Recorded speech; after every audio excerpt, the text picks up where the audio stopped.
नमस्कार मित्रों, स्वागत है आपका आपके अपने YouTube channel Adaniya education academy Asind पर।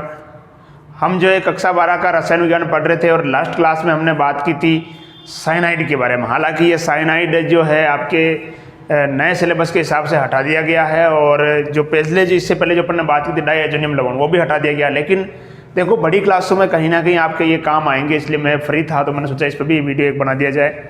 आज हम बात करेंगे नाइट्रो यौगिकों के बारे में। नाइट्रो यौगिक ये आपके सिलेबस में है, इसको हटाया नहीं गया है। तो इसी वीडियो के अंदर अपन ये जिसके बारे में बनाने की विधियां हैं और इसके जो रासायनिक गुण है वो अपन कंप्लीट कर लेंगे, चाहे वीडियो जितना भी लंबा हो। ज़्यादा बड़ा टॉपिक भी नहीं है, छोटा टॉपिक है। और उसके बाद हमारा एक लास्ट चैप्टर बचेगा आपका स्टीरियो केमिस्ट्री यानी त्रिविम रसायन, ऑर्गेनिक केमिस्ट्री को लेकर। ठीक है, तो कोशिश करूंगा मैं उसको एक या दो वीडियो के अंदर, उसको छोटा चैप्टर है तो एक या दो वीडियो के अंदर जो भी समय लगेगा 1-1.5 घंटा जो भी लगेगा उसके अंदर उसको कंप्लीट अपन कर देंगे। छोटा चैप्टर है, ज़्यादा कोई विशेष उसके अंदर अपने को अकॉर्डिंग टू 12th है, यानी कक्षा 12 के हिसाब से कुछ ज़्यादा अपने को विशेष उसके अंदर देखने को नहीं मिलता है। उसमें कुछ सिलेक्टेड क्वेश्चन होते हैं जो उसके बारे में भी अपन विशेष तौर से उस चैप्टर के अंदर चर्चा करके उस चैप्टर को अपन फिनिश कर देंगे। उसके बाद अपन बात करेंगे आपका जो 4th लेसन है, उसके बारे में बार बार कमेंट भी आ रहे हैं, काफ़ी ज़्यादा कॉल भी मुझे आए, मैसेज भी आए थे कि सर जो रासायनिक बल गतिकी यानी जो 4th लेसन वो जो रह रहा है वो आप कंप्लीट करो, तो उसको भी अपन करेंगे। चलिए आज की क्लास हम प्रारंभ करते हैं। आज हम बात करने वाले हैं नाइट्रो यौगिकों के बारे में। किसके बारे में? नाइट्रो यौगिकों के बारे में। नाइट्रो यौगिक, देखिए नाइट्रो यौगिक क्या होते हैं इससे समझने से पहले अपन सबसे पहले बात करते हैं नाइट्रो समूह के बारे में। देखिए नाइट्रो समूह जो होता है वो होता है NO2, है ना, NO2 ये होता है नाइट्रो समूह। अगर हम इसकी संरचना की अगर बात करें तो इसकी संरचना कुछ इस प्रकार से होती है, ये नाइट्रोजन, और अगर आप देखोगे ये ऑक्सीजन होती है इस प्रकार से, और ये इधर लगा होता है इस प्रकार से, इस तरह से ये इसकी क्या होती है, संरचना होती है नाइट्रो समूह की। इसमें अगर हम बात करें तो यहाँ पर देखिएगा इलेक्ट्रॉन कितने हो जाएंगे, यहाँ होते हैं इसके पास 2 इलेक्ट्रॉन और यहाँ इस ऑक्सीजन के पास होते हैं इस प्रकार से 6 इलेक्ट्रॉन होते हैं, जिसमें इस ऑक्सीजन पर क्या होता है, ऋणावेश होता है, इस नाइट्रोजन पर क्या होता है, प्लस होता है।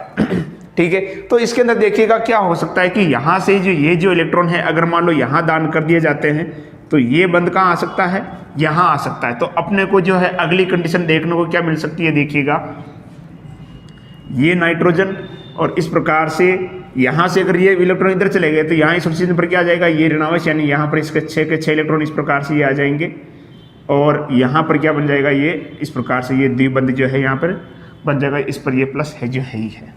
ठीक है, तो ये एक नाइट्रो यौगिक जो है इस प्रकार से अपने को देखने को मिलते हैं। ठीक है, तो अब बात करते हैं अपन आखिर नाइट्रो यौगिक होते क्या हैं। देखिएगा जो हाइड्रोकार्बन जो होते हैं, हाइड्रोकार्बन यानी जो हाइड्रोजन और कार्बन से मिलकर बने होते हैं, यदि उन हाइड्रोकार्बन में से एक या एक से अधिक हाइड्रोजन का विस्थापन जो है अगर इस नाइट्रो समूह के द्वारा हो जाता है तो उसे हम क्या कहते हैं, नाइट्रो यौगिक कहते हैं। तो परिभाषा इसकी अपन क्या दे सकते हैं कि यदि किसी हाइड्रोकार्बन से एक या एक से अधिक, यदि किसी हाइड्रोकार्बन से एक या एक से अधिक हाइड्रोजन परमाणु का विस्थापन किसके द्वारा हो जाता है, नाइट्रो समूह के द्वारा हो जाता है, तो इसे हम क्या कहते हैं, नाइट्रो यौगिक कहते हैं। ठीक है जी, तो लो इसको आप फटाफट स्क्रीनशॉट ले लो, फिर क्लास जो है प्रारंभ करते हैं। बात करते हैं अपन इसके, देखो नामकरण के बारे में तो अपने को कुछ नहीं लिखना होता है। इसका नाइट्रो एल्केन अपन लिख सकते हैं, इसका नामकरण जो लिखते हैं क्या लिखते हैं, नाइट्रो एल्केन। इससे पहले अपन बात करते थे इसके टाइप्स के बारे में। देखिएगा टाइप्स के बारे में बात करता हूं तो वही तरीका होगा आपके 1 डिग्री 2 डिग्री। सबसे पहले अपन बात करते हैं जैसे मान लो कि CH3 CH2 और ये NO2, जिस कार्बन से NO2 समूह जुड़ा हुआ है वह कार्बन कितने से जुड़ा हुआ है, 1 से, तो इसे अपन क्या बोल देंगे, 1 डिग्री या प्राथमिक। उसी प्रकार से CH3 ये हो गया CH3 और ये क्या हो जाएगा, NO2। जिस कार्बन से क्या जुड़ा हुआ है, जिस कार्बन से NO2 समूह यानी नाइट्रो समूह जुड़ा हुआ है वह कार्बन आपसे कितने, 2 कार्बन से जुड़ा हुआ है, इसे बोलेंगे 2 डिग्री या द्वितीयक। और अगला हो जाएगा जैसे मान लो कि ये हो गया CH3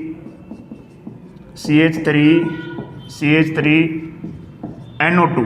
जिस कार्बन से NO2 जुड़ा हुआ है वह कार्बन कितने जुड़ा हुआ है, 3 से, इसको अपन बोलते हैं 3 डिग्री या तृतीयक। क्या बोल सकते हैं, 3 डिग्री या तृतीयक। ठीक है, तो ये चीजें तो अपन काफी, जैसे एल्कोहल के अंदर भी बात की थी अपन, 1 डिग्री 2 डिग्री 3 डिग्री, और आपके जो हेलोजन उत्पन्न है 10वां पार्ट, उसमें भी अपन ने बात की थी। ठीक है, क्या बात है यार, आज तो क्लास शुरू हुई उससे पहले चाय आ गई है। चलो आप ले लो इसको, मैं भी फटाफट चाय की चुस्की ले लेता हूँ।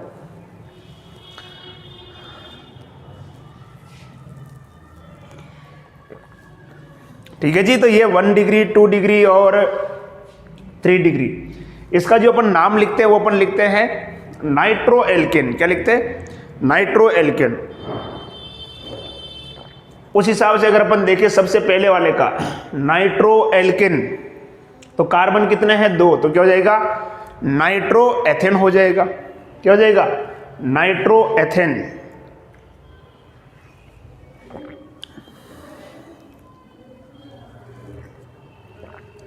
आज की चाय ठीक है, बाकी तो कई बार तो क्या कि सीधी सी चाशनी आ जाती है, बहुत ज़्यादा शक्कर डाल देते चाय वाले,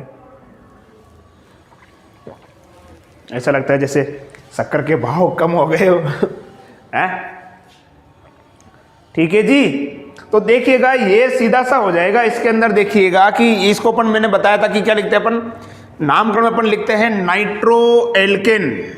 क्या लिखते हैं, नाइट्रो एल्केन। ठीक है जी, तो यहां पे आप देखिएगा कि ये तो ये नाइट्रो और एल्केन का मतलब कार्बन कितने हो गए, 2, तो नाम क्या हो जाएगा इसका, नाइट्रो एथेन। नाम क्या हो जाएगा इसका, नाइट्रो एथेन। मैं लिख देता हूं यहां पे, इसका नाम भी क्या हो जाएगा, नाइट्रो एथेन। भाई पहले कार्बन भी जुड़ा हुआ, ये तो इसमें देखिए लंबी श्रृंखला लेते अपन, ये लंबी श्रृंखला हो गई आपकी, ये वाली सबसे लंबी श्रृंखला हो गई ना, तो 1 2 3, तो 2 नाइट्रो क्या हो जाएगा, 2 नाइट्रो, दूसरे कार्बन में जुड़ा हुआ है 2 नाइट्रो प्रोपेन।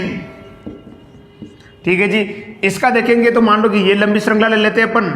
ठीक है, तो 1 2 3, तो 2 पे एक तो क्या जुड़ा हुआ है, मेथिल, एक पे क्या जुड़ा हुआ है, नाइट्रो। ठीक है, तो क्या हो जाएगा, देखो मेथिल पहले आता है एन, ये तो आता है एम से, ही आता है एन से, तो पहले कौन आता है, JKLMNO, एम पहले आएगा, तो क्या हो जाएगा 2 मेथिल 2 नाइट्रो, 2 पे नाइट्रो समूह जुड़ा हुआ है, 2 मेथिल 2 नाइट्रो, फिर कार्बन कितने, 3, तो प्रोपेन। ठीक है जी, तो ये बहुत नामकरण जो है इनका बहुत सरल होता है, नामकरण में कुछ भी ना है इसके अंदर। ठीक है जी, मिटा दें। चलो, तो बहुत ही इजी आज का जो है ये लेक्चर है, मतलब वैसे तो केमिस्ट्री पूरी मैं तो यही कहूँगा बहुत इजी है अगर इसको व्यवस्थित तरीके से पढ़ा जाए। ठीक है, आप लोग क्या करते हो कि इस पर रट्टा मारते हो, देखो रट्टा मारने से कोई चीज़ होगी नहीं, है ना। इसके कंसेप्ट को समझो यार, बहुत इजी है और स्कोरिंग सब्जेक्ट है आपके। अगर मान लो कि अगर देखोगे तो बायोलॉजी से आराम से आप इसमें ज़्यादा नंबर ला सकते हो। बायोलॉजी के अंदर तो आप देखते हो क्या कि बहुत ज़्यादा लिखना पड़ता है, बहुत सारी चीज़ें ऐसी होती है जो याद रखनी पड़ती है। इसके अंदर तो क्या कि कंसेप्ट लगाना होता है कि आपको इतनी रिएक्शन आपने पढ़ ली है तो अब तो पता चलेगी होगी यार रिएक्शन जो है किस प्रकार से होती है ना। तो चलिए और देखते हैं अपन, जैसे मान लो कि ये लिखते हैं अपन एक,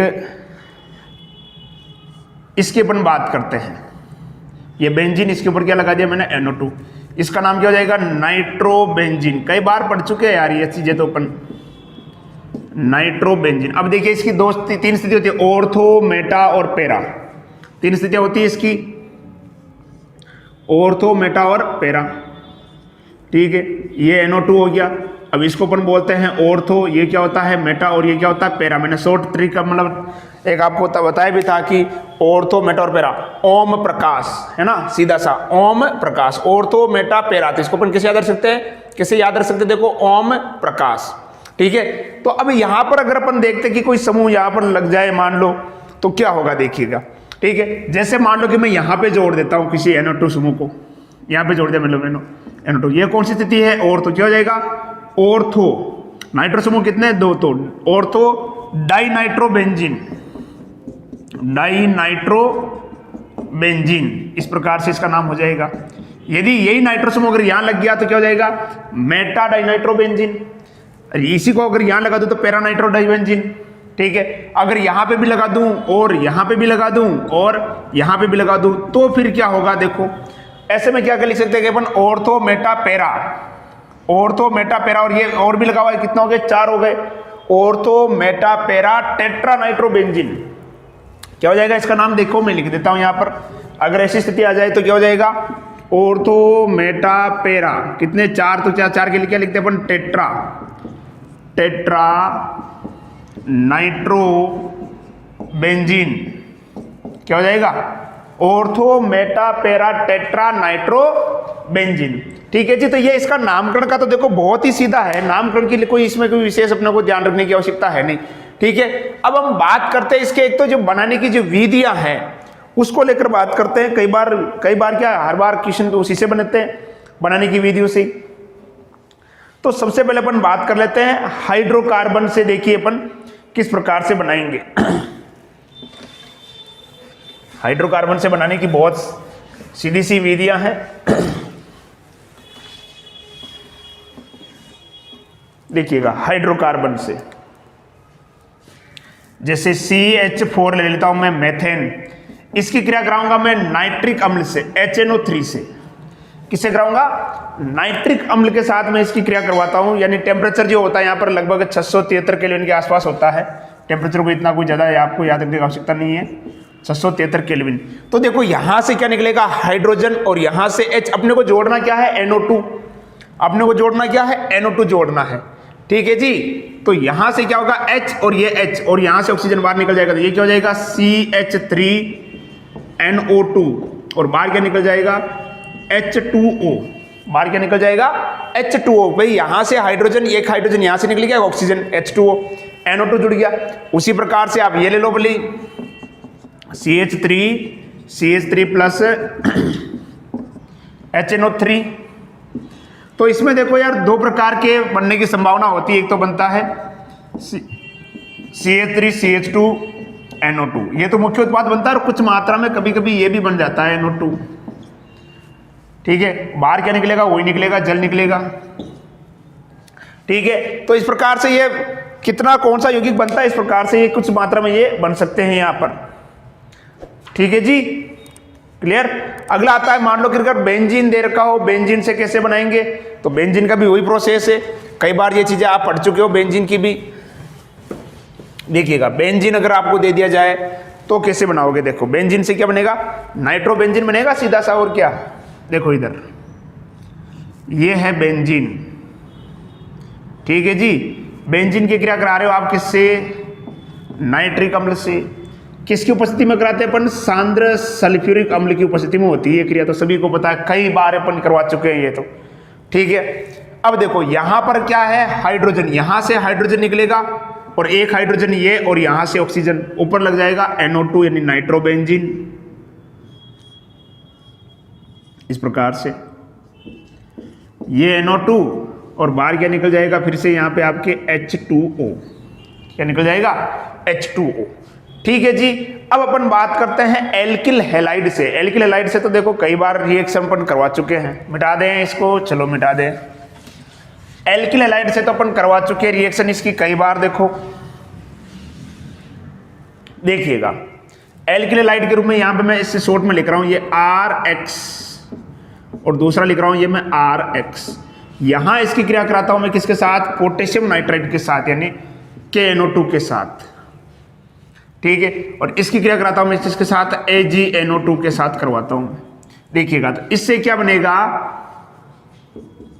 RNO2 प्लस, बाहर क्या निकलेगा, KX, और इससे भी क्या बनेगा, RNO2 प्लस, बाहर क्या निकल जाएगा, AgX। इस प्रकार से। लेकिन यहां अगर हम नाम की बात करें ना, तो नाम थोड़ा इसको अपन अलग अलग देंगे। ठीक है, इसको तो अपन कह देंगे नाइट्रो एल्केन। नाइट्रो एल्केन, क्या बोल देंगे, नाइट्रो एल्केन।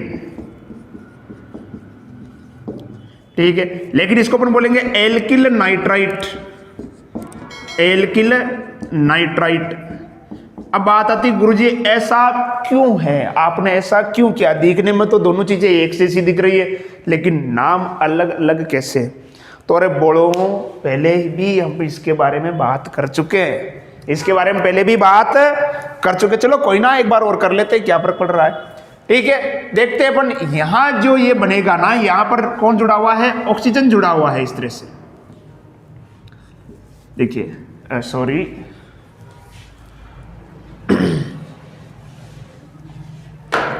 ऑक्सीजन क्या यहां पर जुड़ा हुआ है, इस तरह से अपन बात करें RONO, ये इस प्रकार से जुड़ा हुआ है इसके अंदर। तो ठीक है, अगर इसकी अपन बात करें तो यहां पर जुड़ा हुआ ये RNO और ये O, इस तरह से। ठीक है, तो नाइट्राइट और नाइट्रो इन दोनों में क्या कि फर्क आ जाता है थोड़ा सा। ठीक है जी, थोड़ा आई थिंक मिस्टेक कर रहे हैं क्या अपन कुछ। नाइट्राइट में NO2 plus R plus O, ये इस तरह से बनेगा अपने, और यहां पे बनेगा ये इस तरह से O डबल बॉन्ड O, ये। ठीक है जी। तो इसका कारण क्या है, कारण अपन पढ़ चुके हैं पहले ही, कारण जो इसका अपन पहले ही पढ़ चुके हैं। ठीक है जी, मिटा दें। इसका कारण अपन 10वें पार्ट के अंदर पढ़ चुके हैं। ठीक है जी, तो ये हो गया आपके एल्किल हैलाइड से कैसे बनाएंगे। अगला आता है एनिलीन से। किससे? एनिलीन से। एनिलीन क्या होता है देखो,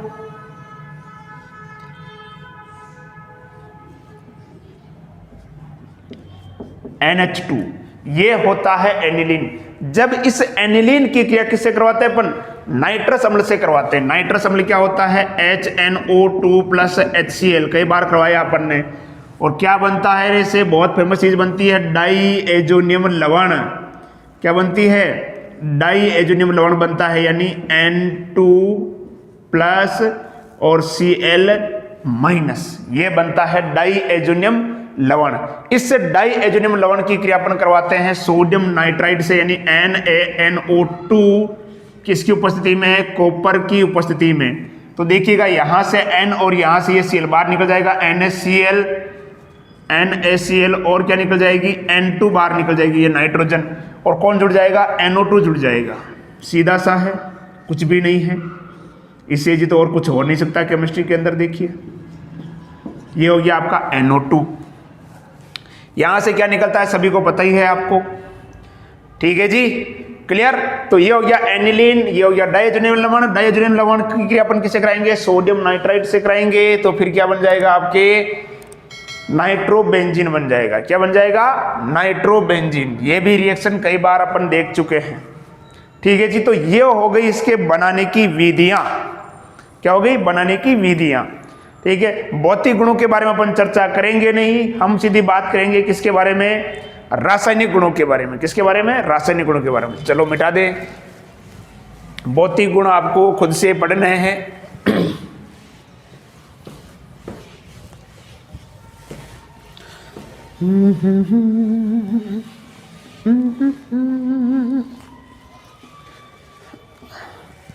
चलिए बात करते हैं इसके रासायनिक गुणों के बारे में, जिसमें सबसे पहले अपन बात करेंगे अपचयन को लेकर। किसको लेकर? अपचयन। अपचयन, अमचयन नहीं रे, अपचयन। अपचयन। देखिए अपचयन का मतलब क्या होता है? हाइड्रोजन का जुड़ना। अपचयन का मतलब क्या होता है? हाइड्रोजन का जुड़ना। अब अपन यहां पर ना इसका अपन क्या करेंगे? अपचयन करवाएंगे नाइट्रो यौगिकों का। यहां अपन तीनों माध्यम लेंगे, अम्लीय माध्यम में करवा के देखेंगे, क्षारीय माध्यम में करवा के देखेंगे और उदासीन माध्यम में करवा के देखेंगे। ठीक है, तीनों माध्यम में जो है, जो नाइट्रो यौगिक जो है, ये क्या करता है? अलग अलग प्रकार के उत्पाद बनाता है। सबसे पहले अपन बात करते, देखो कौन से माध्यम में? अम्लीय माध्यम में बात करते। देखिएगा सबसे पहले जो बात करते हैं अपन अम्लीय माध्यम में। अम्लीय माध्यम में बात करते ये क्या बनाता है? एमीन बनाता है। अम्लीय माध्यम में अगर इसका अपन क्या कराएं? अपचयन करवाए तो क्या बनाता है? एमीन। चलो करवाते, देखो CH3NO2, इसका अपन क्या करवाएंगे? अपचयन करवाएंगे। क्या करवाएंगे? अपचयन। इसको थोड़ा सीधा लिख देते हैं व्यवस्थित तरीके से। अपचयन करवाएंगे अपन किसकी उपस्थिति में? अम्ल की उपस्थिति में। यहाँ पे मैं ऐसे लिख देता हूं H+। H+ का मतलब क्या हो जाएगा? अम्लीय माध्यम में करवा रहे हैं। ठीक है, तो देखो क्या बनेगा? यहां पर लग जाएंगे 2 हाइड्रोजन आपके, तो ये हो जाएगा CH3NH2। भाई 2 लग गए तो कितने बचे 4, तो बाहर क्या निकल जाएगा 2H2O, ये बन गया एमीन। उसी प्रकार से अगर मान लो आपके पास नाइट्रोबेंजीन हो, नाइट्रोबेंजीन हो, ये हो गया NO2, सेम प्रोसेस किसकी उपस्थिति में कराएंगे, अम्ल की उपस्थिति में, यानी H+, तो ऊपर क्या लग जाएगा NH2 यानी एनिलीन, क्या लग जाएगा एनिलीन NH2, और बाहर क्या निकल जाएगा 2H2O। ठीक है जी, तो ये है अम्लीय माध्यम में। ठीक है, अम्लीय माध्यम में अगर अपन करवाएंगे तो क्या बन रहा है, देख सकते हो आप, एमीन बन रहा है। फटाफट आप इसका स्क्रीनशॉट ले लो, फिर अपन आगे बढ़ते हैं। मिटा दें, चलो अगला अपन लेते हैं उदासीन माध्यम। उदासीन माध्यम में क्या बनता है, हाइड्रोक्सिल एमीन बनता है। क्या बनता है, हाइड्रोक्सिल एमीन। उदासीन माध्यम में हाइड्रोक्सिल एमीन का निर्माण होता है। देखिएगा, हाइड्रोक्सिल एमीन माध्यम कौन सा है, उदासीन माध्यम, और इस माध्यम में बनता है हाइड्रोक्सिल एमीन। क्या बनता है, हाइड्रोक्सिल एमीन। लेते अपन, देखिएगा CH3NO2, ठीक है जी, और 4H ले लेते अपन हाइड्रोजन, और यहां पर ये जिंक की उपस्थिति में NH4Cl, यानी लवण हो गया, ना तो अम्ल है ना क्षार है, अमोनियम क्लोराइड अपन जानते हैं। ठीक है, तो यहां पर क्या बनेगा, देखो CH3NH और ये OH, हाइड्रोक्सिल एमीन। ठीक है, 2 हाइड्रोजन काम में आ गए, 2 बचे, बाहर क्या निकल जाएगा H2O। क्या निकल जाएगा H2O। 4 हाइड्रोजन थे ना, 4 में से 2 काम आ गए, देखो एक यहां लग गया, एक यहां लग गया, 2 बचे, 2 H2O के रूप में बाहर निकल गया। और देखो जैसे मान लो नाइट्रोबेंजीन हो, इसको बोलते हैं अपन हाइड्रोक्सिल एमीन, तुम्हें पता हो तो 11वें पार्ट के अंदर जो आपका एल्डिहाइड और कीटोन वाला जो टॉपिक है उसमें अपन ने खूब डिटेल में बात की थी एमीन के बारे में। ठीक है, हाइड्रोक्सिल एमीन क्या होता है, नहीं जब एक तरफ क्या लगा हो, हाइड्रोक्सिल समूह लगा हुआ हो तो। ठीक है, अगर अपन बात करें नाइट्रोबेंजीन की, प्रोसेस सबका सेम होगा रे, वो कभी होगा 4H। ठीक है, मैं ये नहीं लिख रहा हूं, ये वो कोई चीज है। ठीक है, ये क्या हो जाएगा आपका, ये बेंजीन बना दो नीचे, बस ये तरीके से बेंजीन कर दो और कुछ नहीं, NHOH, बाहर क्या निकल जाएगा H2O। क्या निकल जाएगा H2O। तो ये हो गया उदासीन माध्यम में। फटाफट इसका भी आप स्क्रीनशॉट ले लो, फिर हम आगे बढ़ते हैं।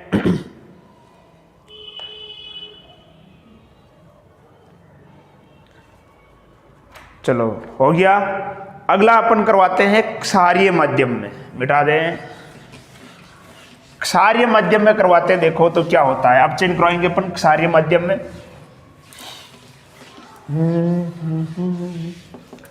देखो क्षारीय माध्यम अगर अपन अपचयन करवाएंगे तो आपके पास अलग अलग प्रकार के जो है यौगिक प्राप्त होते हैं। अगला आता है क्षारीय माध्यम, है ना।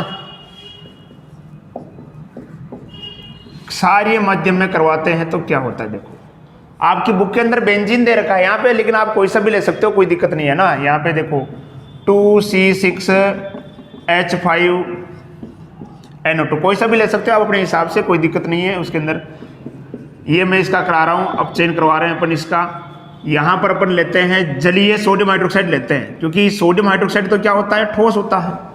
सोडियम हाइड्रोक्साइड तो क्रिस्टल के रूप में होता है ना, ठोस, तो वो तो ले नहीं सकते अपन। लेंगे तो इसका क्या लेंगे, जलीय विलयन लेंगे। ठीक है, और यहाँ पर होता है एक जिंक ले लेते हैं यहाँ पर, क्योंकि हाइड्रोजन का योग करा रहे हैं ना।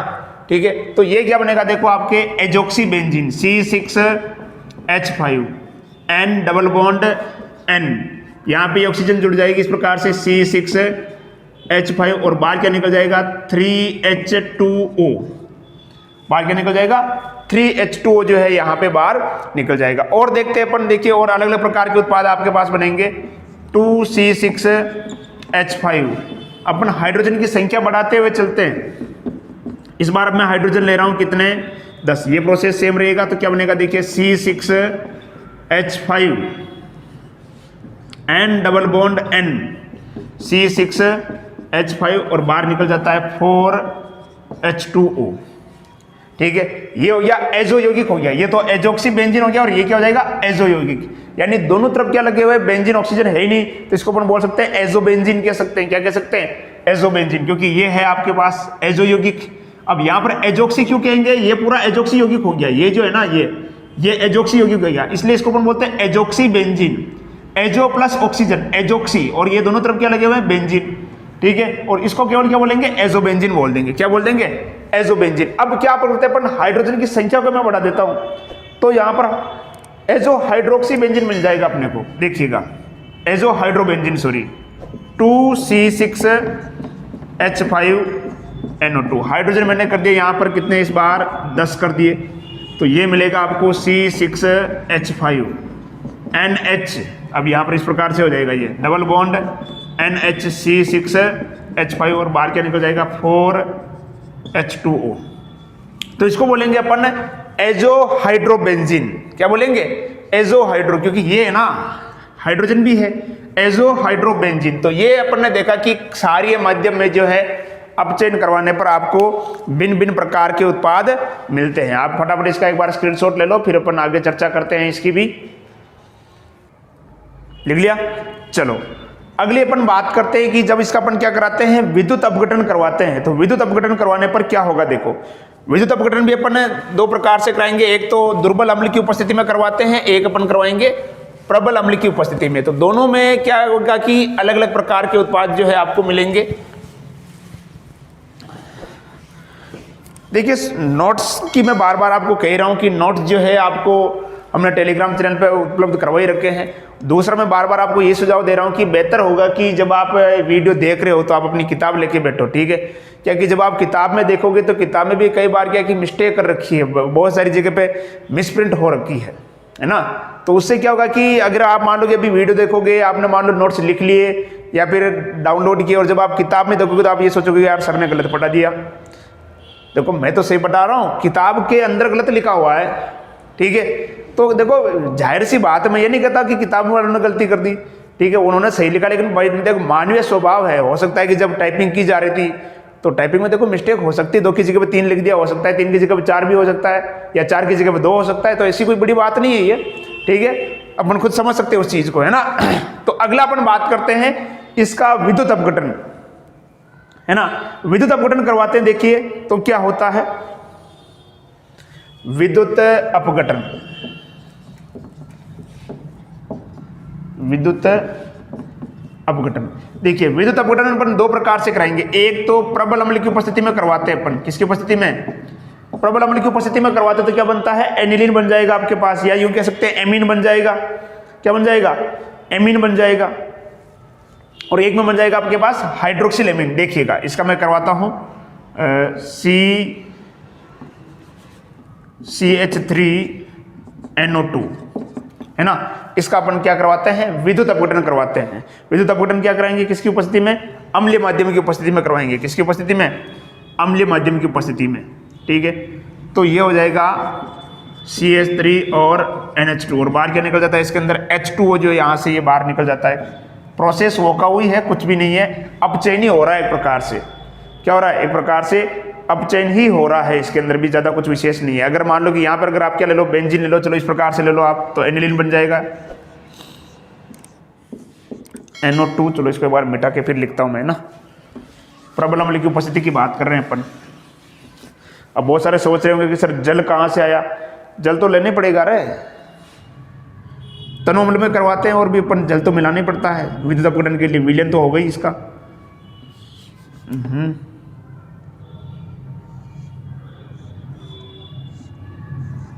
ये है NO2, ठीक है। प्रबल अम्ल की उपस्थिति में करवाते हैं तो क्या बनता है, एनिलीन बनता है। क्या बनता है, एनिलीन। सॉरी आई थिंक, ठीक है। और बाहर क्या निकल जाता है, H2O, ठीक है। ये प्रबल अम्ल मुझे लग ही रहा है एनिलीन बन रहा है ना, एनिलीन तो सॉरी यहाँ पे दुर्बल अम्ल होता है, माई मिस्टेक। क्या होता है, दुर्बल अम्ल की उपस्थिति में करवाएंगे। प्रबल अम्ल में क्या बनेगा, पहले हाइड्रोक्सिल एमीन बनेगा। मिटा दें, चलो। प्रबल अम्ल में क्या होता है, हाइड्रोक्सिल एमीन बनता है। देखिए प्रबल अम्ल की उपस्थिति में करवाएंगे तो क्या बनेगा, हाइड्रोक्सिल एमीन। वो दुर्बल में था प्रबल अम्ल की उपस्थिति में करवाते हैं तो देखो क्या बनता है, हाइड्रोक्सिल एमीन बनता है पहले इस प्रकार से। ये NO2 प्रबल अम्ल की उपस्थिति में पहले क्या बनेगा, हाइड्रोक्सिल एमीन बनेगा। क्या बनेगा, हाइड्रोक्सिल एमीन, यानी ये NHOH इस प्रकार से। ठीक है, यहां से भी बाहर जल बाहर निकलता है। फिर इसका क्या होता है, पुनर्विन्यास होता है। क्या होता है, रीअरेंजमेंट। क्या होता है, रीअरेंजमेंट, पुनर्विन्यास होता है। तो ये जो OH समूह है ना, ये लग जाएगा यहाँ पर। अब यहाँ से क्या निकलेगा, हाइड्रोजन, और यहाँ से जो हाइड्रोजन निकलेगा ये लग जाएगा यहाँ पर। तो क्या बन जाएगा, देखो इधर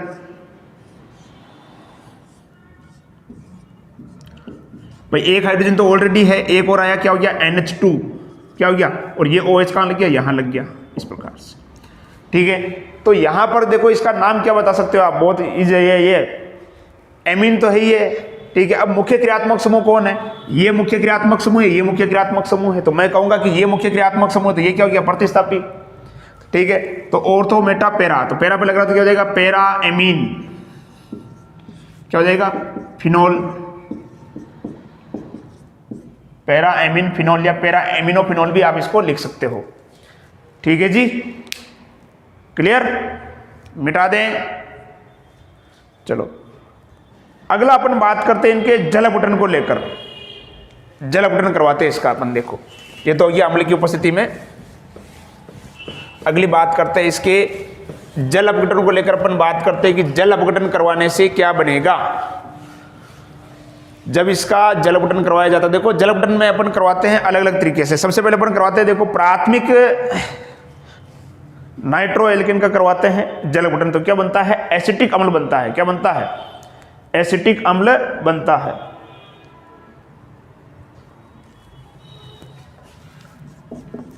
CH3CH2NO2, इसका अपन क्या कराएंगे, जल अपघटन करवाएंगे, H2O। तो एक तो बनता है एसिटिक अम्ल CH3COOH, और एक बनता है हाइड्रोक्सिल एमीन यानी NH2OH। उस हिसाब से आप संतुलित कर सकते हो, आपको कितने की आवश्यकता पड़ेगी आप देख सकते हो। ये होता है अम्ल की उपस्थिति में करवाते हैं आप, है ना, अम्ल की उपस्थिति में। सल्फ्यूरिक अम्ल हो सकता है या हाइड्रोक्लोरिक अम्ल हो सकता है, कोई सा भी अम्ल है उसकी उपस्थिति में इसका जल अपघटन करवाते हैं अपन।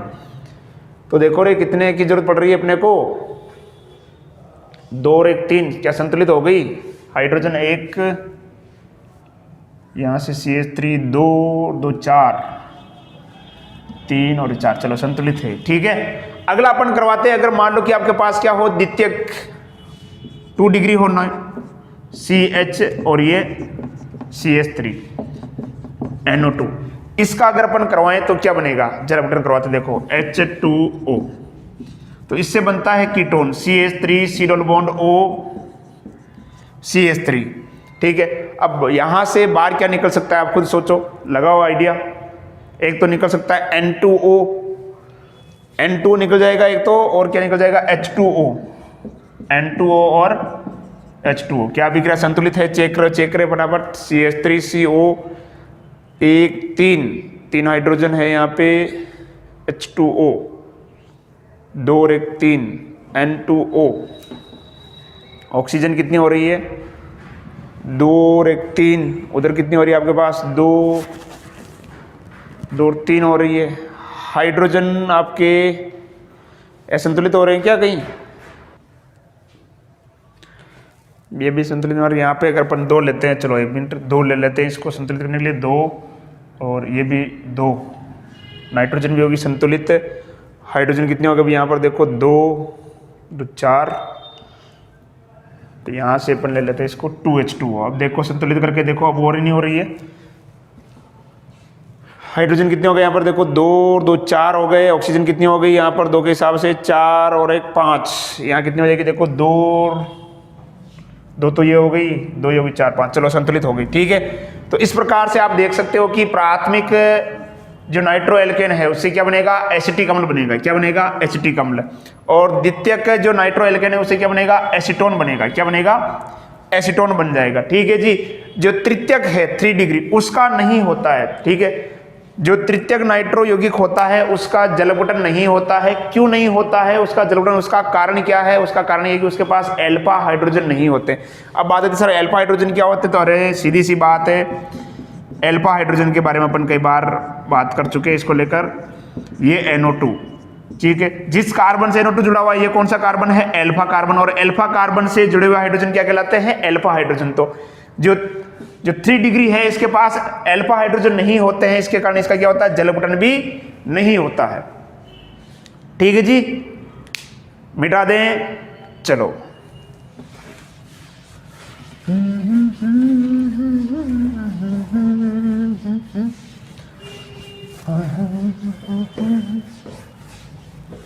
अगली रिएक्शन की हम बात करते हैं कि इसकी जो नाइट्रो यौगिक जो है इसकी अपन क्रिया करवाते हैं किसके साथ?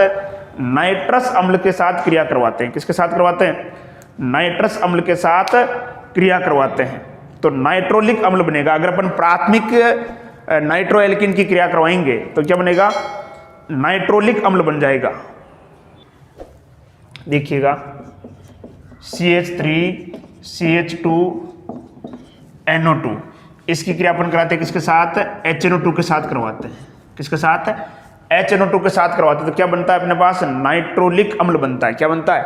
नाइट्रोलिक अम्ल। तो ये कुछ इस प्रकार से बनेगा नाइट्रोलिक अम्ल। CH3C, ये हो जाएगा आपका डबल बॉन्ड NOH, और ये हो जाएगा आपके NO2, और बाहर क्या निकल जाएगा? H2O। ये होता है नाइट्रोलिक अम्ल। देखिए अभिक्रिया को संतुलित हो रही नहीं हो रही है। यहां से H निकला, यहां से O निकला, H2O, ठीक है। तो ये क्या हो गया? नाइट्रोलिक अम्ल। क्या हो गया? नाइट्रोलिक अम्ल हो जाएगा। अगर अपन क्या ले? प्राथमिक नाइट्रो एल्केन ले। अगर यहां मैं लेता हूं द्वितीयक नाइट्रो एल्केन तो मिलेगा स्यूडो नाइट्रोल। क्या मिलेगा? स्यूडो नाइट्रोल मिलेगा अपने को। इसका कई बार क्वेश्चन पूछा भी जाता है, 1-2 बार क्वेश्चन आ चुका है इसका कि स्यूडो नाइट्रोल का सूत्र लिखिए। यहाँ नीचे बना रहा हूँ इसको मैं, देखिएगा। इधर क्या है आप देखिएगा, CH3, इधर क्या लग जाएगा? ये CH3, एक तरफ क्या हो जाएगा इसमें? NO2, एक तरफ क्या हो जाएगा? NO2, और एक तरफ क्या हो जाएगा आपका? NH। बाहर क्या निकल जाएगा इसके अंदर? देख सकते हो आप, देखो इसके अंदर बाहर क्या निकल जाएगा। एक बार मैं साइड में हो जाता हूँ, देखो फटाफट आप। H2O, तो ये हो जाएगा आपके डबल बॉन्ड O, और ये हाइड्रोजन और ये हाइड्रोजन, यहां से निकल जाएगी ऑक्सीजन यानी H2O। इसको बोलते हैं स्यूडो नाइट्रोल। स्यूडो नाइट्रोल, ठीक है जी। तो इस प्रकार से ये आप देख सकते हो सीधा सा कि प्राथमिक नाइट्रो एल्केन है, इससे क्या बनेगा? नाइट्रोलिक अम्ल बनेगा। और द्वितीयक से क्या बन जाएगा? स्यूडो नाइट्रोल बन जाएगा। क्या बन जाएगा? स्यूडो नाइट्रोल। सीधा सा है, कुछ भी नहीं है। क्लियर? कंप्लीट। अब बात आती है सर तृतीयक से क्या बनेगा? देखो तृतीयक से कुछ नहीं बनेगा। क्यों नहीं बनेगा? क्योंकि तृतीयक में क्या है? एल्फा हाइड्रोजन है ही नहीं। यहां पे भी रोल किसका हो रहा है? एल्फा हाइड्रोजन का। जहां जहां एल्फा हाइड्रोजन है वहां पे कुछ मिलेगा आपको, बाकी कुछ नहीं मिलेगा। ठीक है, चलो अगला अपन करवाते हैं हेलोजनीकरण। क्या करवाते हैं? हेलोजनीकरण। हेलोजन के साथ क्रिया करवाते, देखो तो क्या होता है। ठीक है, सबसे पहले अपन लिखते हैं, देखो CH3NO2, इसकी क्रिया करा रहा हूं मैं 3Cl2 के साथ। किसके साथ? 3Cl2 के साथ। तो यहां पर तीनों हाइड्रोजन हेलोजन द्वारा विस्थापित हो जाएंगे, तो हो जाएगा CCl3NO2, और बाहर क्या निकल जाएगा? 3HCl। इसको बोलते हैं क्लोरोपिक्रीन। क्या बोलते हैं? क्लोरोपिक्रीन। क्या बोलते हैं? क्लोरोपिक्रीन। अगला अपन लेते हैं द्वितीयक लेते, देखो CH3CHNO2, इसकी भी क्रिया करा रहा हूं मैं किसके साथ? Cl2 के साथ करवा रहा हूं। तो ये हो जाएगा CH3, इधर हो जाएगा CH3, इधर क्या लग जाएगा? Cl, इधर क्या हो जाएगा आपका? NO2, बाहर क्या निकल जाएगा? HCl। आप कहोगे सर 3 डिग्री के साथ नहीं होगा। क्यों? क्योंकि इसमें भी वही कंडीशन लागू हो रही है एल्फा हाइड्रोजन वाली, कि एल्फा हाइड्रोजन होगा तो हेलोजन उसको विस्थापित करेगा, बाकी क्रिया करेगा ही नहीं। ठीक है, तो बहुत इजी रिएक्शन है यार, बहुत मजेदार, सीधी सी, दिमाग में लोड लेने की आवश्यकता नहीं है, बहुत ही इजी है। दिमाग में बर्डन लेके पढ़ोगे तो मजा नहीं आएगा, सीधी सी बात है। मिटा दें।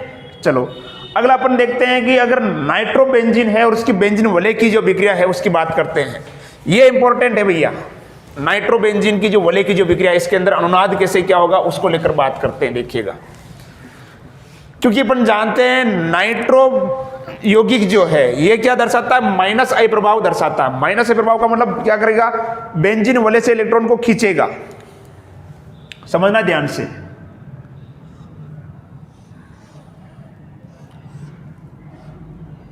इसको मैं ऐसे बना देता हूं इस तरह से, ये नाइट्रोजन और इसको खोल के बना रहा हूं मैं, ये इधर ऑक्सीजन और ये इधर ये हो गया इस तरह से।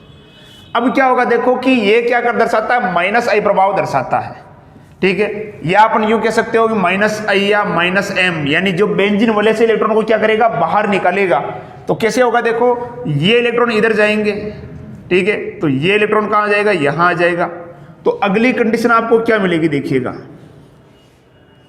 ये नाइट्रोजन और यहां पर ये क्या गया, इस पर माइनस, और यहां पर क्या जाएगा, ये द्विबंध, ये ऑक्सीजन है ही है आपकी। और अब देखो क्या होता है, देखो इसके अंदर यहां से इलेक्ट्रॉन दूर गए तो इस कार्बन पर क्या जाएगा, प्लस आ जाएगा। यहां पे ये इलेक्ट्रॉन है ही है, यहां पर इस प्लस को उदासीन करने के लिए ये इलेक्ट्रॉन आ जाएंगे यहां पर। ठीक है, तो अगली कंडीशन अपने को क्या मिलेगी, देखो ये नाइट्रोजन है ही है, ये ऑक्सीजन के साथ द्विबंध, ये इस पर माइनस आ रहा है, सॉरी द्विबंध नहीं एकल बंध, और ये ऑक्सीजन और यहां पर क्या है, ये द्विबंध। बहुत सीधा सा है, देखिएगा यहां पे ये बंध बन गया, यहां पर क्या आ गया, प्लस आ गया, यहां पे ये बंध है ये। अब ये इलेक्ट्रॉन कहां आएंगे, यहां पर आएंगे इस जगह पर। तो अगली कंडीशन क्या मिलेगी, देखो अपने पास ये नाइट्रोजन, ये ऑक्सीजन पर क्या है, ऋणावेश, ये ऑक्सीजन है इधर, ये डबल बॉन्ड, यहां पर क्या बन गया, बंद, यहां पर ये बंद बन गया, और यहां पर क्या गया, प्लस। अब इसको उदासीन करने के लिए ये इधर आ जाएगा, सीधी सी बात है ना। तो अगली अपने को क्या सिचुएशन मिलेगी, देखो इधर ये नाइट्रोजन, ये ऑक्सीजन, ये इसके ऊपर माइनस है ही है, ठीक है, और यहां पर ये बंद आ चुका है यहां पर। तो यहां से ये कहां आ जाएगा, यहां पर आ जाएगा। तो यहां पर क्या बन जाएगा, ये फिर से ये द्विबंध, ये ऑक्सीजन और ये बंद रोटेट हो गए इस तरह से। ठीक है, अब देखो यहां पर दो समूह की बात करते हैं। एक तो आपके पास मान लो है इलेक्ट्रॉन स्नेही, जिसको इलेक्ट्रॉन चाहिए, और एक है मान लो नाभिक स्नेही। कौन सा है, नाभिक स्नेही। तो सीधी सी बात है कि अगर इलेक्ट्रॉन स्नेही है, जिसको क्या चाहिए, इलेक्ट्रॉन चाहिए, इलेक्ट्रॉन स्नेही का मतलब उस पर क्या होगा, धनावेश होगा। तो सीधी सी बात है वो यहां तो कभी आएगा नहीं, ऑर्थो पे कभी आएगा नहीं, पैरा पे कभी आएगा नहीं।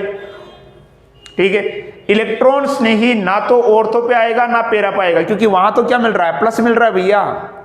तो ऐसी जगह पर जाएगा कम से कम प्लस, नहीं तो उदासीन तो हो यार भाई, धनावेश तो उसको प्रतिकर्षित करेगा ना। ठीक है, तो जो इलेक्ट्रॉन स्नेही समूह होगा वो ऐसी जगह पे जाएगा जहां उसको धनावेश ना मिले। तो वो कहां जुड़ेगा बताओ, यहां जुड़ेगा इस जगह पे। जो जो इलेक्ट्रॉन स्नेही समूह होंगे वो सब कहां पे जुड़ेंगे, मेटा पर जुड़ेंगे। और जो जो नाभिक स्नेही होंगे, नाभिक स्नेही कहां जुड़ेगा, या तो जुड़ेगा ऑर्थो पर या फिर जुड़ेगा पैरा पर। नाभिक स्नेही कहां जुड़ेगा, या तो जुड़ेगा ऑर्थो पर या जुड़ेगा पैरा पर। ठीक है, ये रिएक्शन जो है आपके दे रखी है, आप सीधी सी डायरेक्टली देखोगे सीधा सा समझ में आ जाएगा वहां पर आपके। ठीक है, जैसे कि मान लो कि NO2 समूह है, अगर वो जुड़ना चाहेगा तो वो कहां जुड़ेगा, मेटा पर जुड़ेगा। कहां जुड़ेगा, मेटा पर। चलो इसका एक दो एग्जांपल करके देखते हैं, फिर अपन इसको फिनिश करते हैं।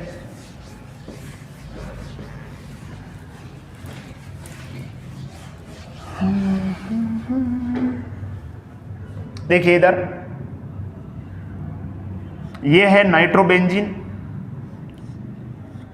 और इस नाइट्रोबेंजीन की क्रिया करा रहा हूं मैं किसके साथ, HNO3 के साथ करवा रहा हूं। समझना ध्यान से, ये टूटेगा OH minus plus NO2 plus. अब देखो ये NO2 प्लस है, यानी ये क्या है, इलेक्ट्रॉन स्नेही है। क्या है, इलेक्ट्रॉन स्नेही।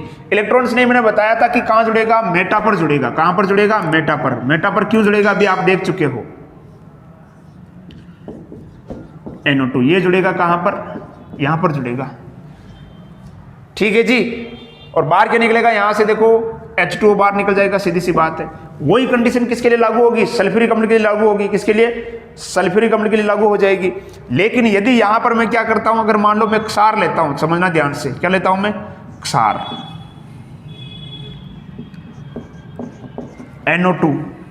ठीक है जी, अब मैंने क्या ले लिया, मान लो क्षार, जैसे मान लो पोटेशियम हाइड्रोक्साइड वगैरह कुछ इस प्रकार के यौगिक ले लिए अपन ने, ठीक है। मान लो मैंने ले लिया ये KOH ले लिया, ठीक है। तो ये कैसे टूटेगा बताओ, K प्लस और OH माइनस। अब देखो OH माइनस क्या हो गया बताओ, नाभिक्स नहीं हो गया। तो नाभिक्स नहीं कहाँ जुड़ेगा, या तो ऑर्थो पर या फिर पर, क्योंकि यहाँ पर प्लस मिल रहा है ना, इसी के भी क्या मिल रहा था, प्लस मिल रहा था, अभी अपन ने देखा था। तो ये जो है OH जुड़ेगा या तो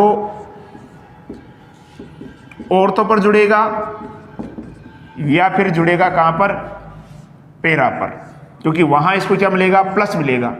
क्या मिलेगा, प्लस इस जगह पे, ठीक है। तो ये दो जगह पे जो है ये OH जुड़ सकता है। ऐसा क्यों होता है अभी अपन ने देखा था, ठीक है। तो इसी के साथ आपका जो ये 13 लेसन यानी 13वां जो अध्याय है नाइट्रोजन युक्त क्रियात्मक समूह फिनिश होता है। इसकी जो मेन रिएक्शन थी या अपन पूरा ही देख लिया था इसको। तो जैसे मान लो कि आपके नाइट्रो यौगिकों में जो अपन बात की थी पहले लेक्चर में, अपन ने बात की थी एमीन के बारे में, उनके परिचय के बारे में, बनाने की विधियों के बारे में। फिर अपन ने बात की थी डाइज़ोनियम लवण के बारे में, जो कि हट गया लेकिन फिर भी अपन ने देखा था। फिर अपन ने बात की थी साइनाइड के बारे में, जो कि हट गया फिर भी हमने देखा था, ठीक है। यूरिया हमने नहीं देखा। और ये है नाइट्रो यौगिक, इसको भी अपन ने एक लेक्चर में अपन ने कंप्लीट कर दिया। अगली जो क्लास होगी, नेक्स्ट क्लास में अपन बात करेंगे आपका जो स्टीरियो केमिस्ट्री यानी त्रिविम रसायन जो है उसके बारे में बात करेंगे। त्रिविम रसायन यानी समयोता क्या होती है उसके बारे में। मैं आपसे यही कहूँगा कि उस लेक्चर को देखने से पहले या जो वीडियो आने वाला, पहले बता रहा हूँ आपको कि अगला जो वीडियो आएगा वो आएगा त्रिविम रसायन के ऊपर। तो बेटर होगा कि आपकी कक्षा 11 के अंदर जो आपका जो 12वां और 13वां चैप्टर, उसके अंदर एक टॉपिक है समावयवता, आइसोमेरिज्म, और उसके अंदर भी स्पेशल आप उसको देख लें। त्रिविम समावयवता जो है दो प्रकार की होती है, तो संरचनात्मक समावयवता, एक होती है त्रिविम समावयवता, ठीक है। तो त्रिविम समावयवता जो है उसको आप एक बार अच्छे से पढ़ें ताकि आपको समझ में आ जाएगा कि कैसे क्या है। ये जो नया जो वीडियो आएगा उसको समझने में आपके सुविधा रहेगी, ठीक है जी। उसके बाद पढ़ाई करते रहें और एंजॉय करें, ठीक है। धन्यवाद।